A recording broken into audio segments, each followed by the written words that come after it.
everyone, so this video is just some college advice or some things that I would have done differently knowing what I know now. So I attend Spelman College and I've seen a lot of mistakes being made. I've made a lot of mistakes myself, and there have been things that haven't even been mistakes, but I just genuinely feel like I could have done it differently. So by doing this video, if I can help at least one person avoid making some of the same mistakes that I made, then that's good enough. To start the video, I just want to say, don't disqualify yourself from any opportunities before you even try, okay? I'm a student ambassador and I hear it all the time, like, I love Spelman, I want to go to Spelman College, but I don't have the GPA, or my SAT or ACT score isn't where it needs to be. So what? That doesn't matter. At Spelman, they're looking at the whole package, okay? And when I finished high school, yeah, my GPA was good, but y'all don't even want to know how my ACT score looked. So don't do that to yourself. You owe it to yourself to believe in yourself, because if you're not going to bet on you, nobody is. And the only person who can tell you no is God. Next up, college is not like high school, okay? In college, the distractions go crazy. For somebody like me who wasn't used to that much freedom, at first my mind was running wild, like, wait a minute, I can bring boys into my room, I can have company and not have to run it by my parents, I can go out whenever I want to, and it's not a problem, I don't have to explain it to anybody. And that feeling is going to be different. It really is. But you have to make sure that you prioritize what's important and you remember why you're there. So thankfully, I was able to do that.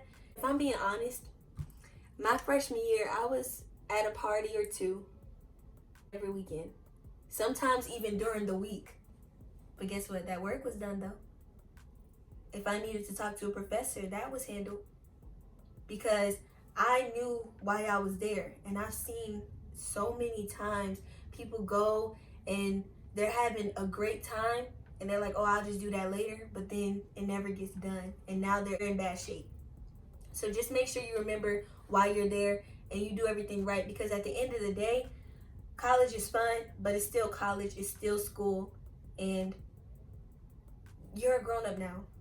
Get it together. So that brings me into the next piece of advice. Start on a good note your freshman year. In college, everything is cumulative, and grades don't look like how grades looked in high school. You don't know how that's going to impact your GPA. So when you're in your party phase, having a good time, by the time you become a sophomore, you become a junior, or a senior year and you're ready to leave, you're going to want to get yourself together. But guess what? You're going to want to move on, but your GPA is still going to be in your party phase. And it's nothing worse than trying to get yourself together and something's holding you back. And a lot of the time, it's going to end up being your GPA that's doing that. And you don't want that. So just make sure that you start off strong and you end even stronger, if possible. In college, you're going to make your own schedule. I don't want it to come as a shock. I know some people might already know that, but for me, I've always attended public school, and the way I got my schedule in Fulton County and Clayco is they give me a sheet in my homeroom class. It has my schedule on it, and if you have any discrepancies, you go see a counselor, they handle it, and that's just it. So when I came to Spelman College, and all I knew was, okay, I'm a political science major, but I didn't know what classes I was supposed to take, it was trash. My advisor was from the Fine Arts Building, so it's like, okay, she doesn't know any more than I do about it.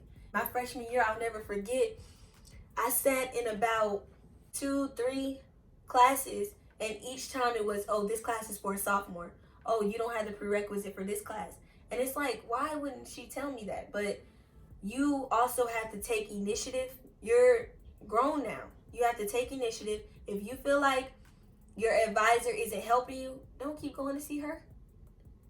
Go to somebody in your department, and that's what I've been doing, and I've been doing pretty good ever since. Okay. Next on the list, if at all possible, you should have a good idea of what you want to do after undergrad. Just have like a plan. You don't have to follow it exactly or anything because that's not life. But just have a plan about what you want to do. So for me, overall, going into school, I knew that after undergrad, I wouldn't be done. I still wanted to go to law school. So I was like, okay, I'm going to be a poli-sci major. I'm going to do this, this, and this, and that's going to be it. But then later on down the line, I realized that in law school, it really doesn't matter what you majored in as long as you have a pretty good GPA and you do well on those admissions tests. So the LSAT or the GRE. As long as you do that, you're going to be fine. But I didn't know that at the time. But by the time I figured it out, I wasn't about to switch my major or anything because I had already started and I decided to just tough it out. And that was my choice. Just have a pretty good idea so you can kind of gauge what you need to do while you're in undergrad. That's something that I definitely wish I did. So, next up, you need to ask questions. That should have probably been the first thing on the list. Ask questions and use those alumna or alumnus connections. If people have done what you're trying to do before, then ask for help. Don't always try to do things or figure out things on your own, because I'm that person who always, just trying to figure out things and do things my way, but that's not life. Sometimes you're just gonna need help, and don't learn that the hard way. Next up, there's something called course overload. Now, if you're one of those people who feel like you can handle it and you know how to prioritize your time and you know how to structure your life where you can still do school and then have your life and everything like that, you should probably look into a course overload. That's actually what I'm doing right now, and that's how I'm able to leave earlier. I came in with dual enrollment credits, so I knew I was going to be a little bit ahead of my graduating class, but that course overload really helped, and now I'm going to be able to finish about a year earlier. It's totally your decision. Just know if you choose to do that, you're going to be sacrificing a lot of your undergraduate experience.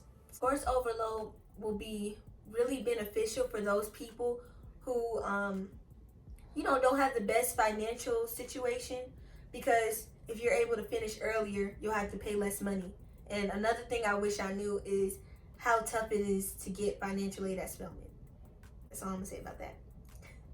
Next up, if there's anything that you are really passionate about or that you want to do, but there's nothing on the campus that really does that for you or anything like that, start it yourself. Do it yourself. That's definitely something that I wish I had done, because really at school, the only thing that really interested me was being a student ambassador, but that was about it. Everything else it just wasn't me. And I didn't want to be a part of something or give my time to anything that I really wasn't going to be committed to because I didn't care too much about it. So if you know that you have something in mind that you want to do, be the person to start that. That leads me into my next set of advice. On campus, a lot of the stuff that you want to do is going to be directly related to what you've already done on campus or who you know. So take that how you want to take it. If you want to do what you want to do, get involved. That was the advice aspect of the video. Now I want to get into the things that I wish I had done differently. Okay? The first thing is, during my freshman year, I was going home a lot. I missed home. I like being around my family, so I would have my parents come and pick me up and take me home often. When I came back to school, there was a group of women that I hung out with and I began to get close to.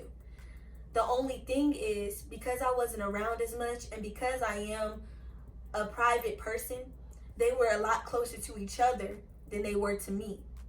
And because of that, there was a situation that happened towards the end of freshman year that caused us to separate, just go our separate ways. And it was very abrupt. Sophomore year, first semester, I spent trying to heal from that. What I was going through, I never experienced it before in my life. So it was hard for me to get past it. What I wish I'd done differently is I wish I wish that I didn't dwell on that situation as much as I did. I wish I didn't every day. Okay? If there's a situation that you went through at school or anything, don't carry it on your shoulders so heavy that you can't get past it. It affects how you are as a person. And that's what it was starting to do to me. I was just thinking about, like, I'm the type of person that I need closure. Like, I haven't done anything, but I'm the one feeling like this, or I'm, and sometimes you're just not going to get that. Sometimes that's just not how life is.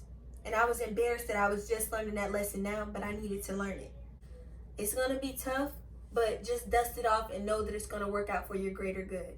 Because I spent too much time thinking about how they were thinking of me or feeling like I needed to prove myself, until I saw this quote and it was like, you won't care about what people think about you if you realize how seldom they do. That's exactly right, because on Instagram and different things like that, they're having the time of their lives. They're not thinking nothing about me, so why am I thinking about what they think about me? Get it together.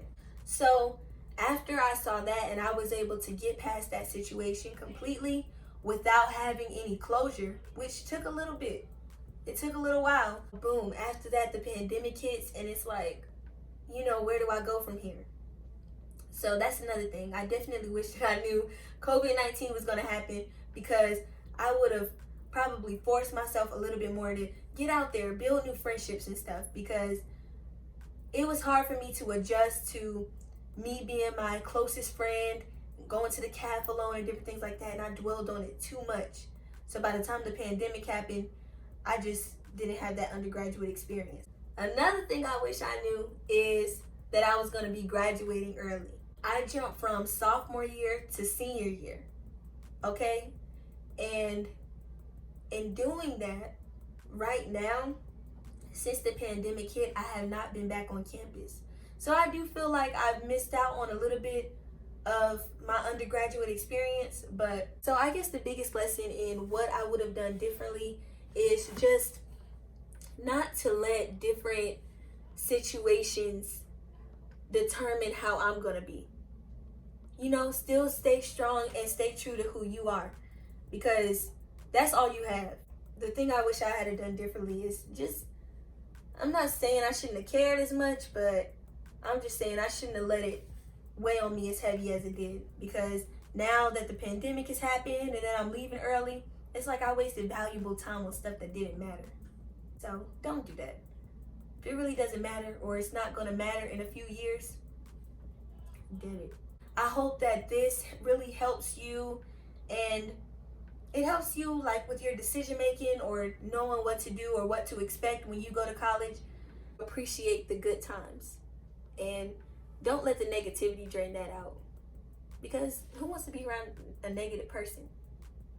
So y'all, that basically wraps up this video. Thank you so much for watching it. All right, I hope y'all have an amazing day, and yeah, that's pretty much it. See y'all next time.